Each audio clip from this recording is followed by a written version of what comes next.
कहानी है एक समझदार गधे की। एक गांव में एक धोबी अपने गधे के साथ रहता था। वह रोज सुबह अपने गधे के साथ लोगों के घरों से गंदे कपड़े लाता और उन्हें धोकर वापस दे आता।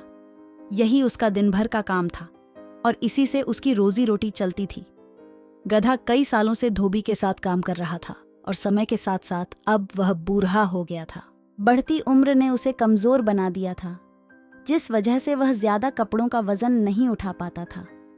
एक दोपहर धोबी अपने गधे के साथ कपड़े धोने धोबी घाट जा रहा था। धूप तेज थी और गर्मी की वजह से दोनों की हालत खराब हो रही थी।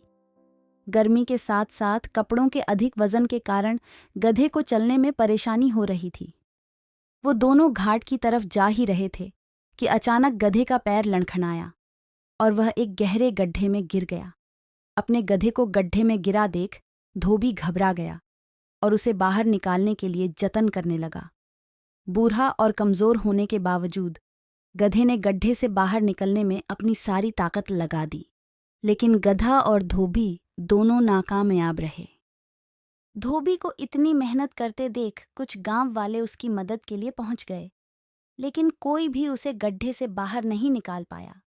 तब गांव वालों ने धोबी से कहा कि गधा अब बूढ़ा हो गया है, इसलिए समझदारी इसी में है कि गड्ढे में मिट्टी डालकर उसे यहीं दफना दिया जाए। थोड़ा मना करने के बाद धोबी भी इस बात के लिए राजी हो गया। गांव वालों ने फावने की मदद से गड्ढे में मिट्टी डालना शुरू कर दिया। जैसे ही गधे को समझ आया कि उसके साथ क्या हो रहा है, तो वह बहुत दुखी हुआ और उसकी आंखों से आंसू निकलने लगे। गधा कुछ देर चिल्लाया, लेकिन कुछ देर बाद वह चुप हो गया। अचानक धोबी ने देखा कि गधा एक विचित्र हरकत कर रहा है। जैसे ही गांव वाले उस पर मिट्टी डालते, वह अपने शरीर से मिट्टी को नीचे गड्ढे में गिरा देता और उस मिट्टी के ऊपर चढ़ जाता।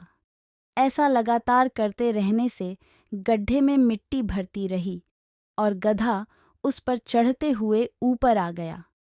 अपने गधे की इस चतुराई को देखकर धोबी की आंखों में खुशी के आंसू आ गए और उसने गधे को गले से लगा लिया। कहानी से हमें यह सीख मिलती है कि मुश्किल से मुश्किल परिस्थिति में भी आप अपनी बुद्धि का प्रयोग कर कठिनाइयों को पार कर सकते हैं।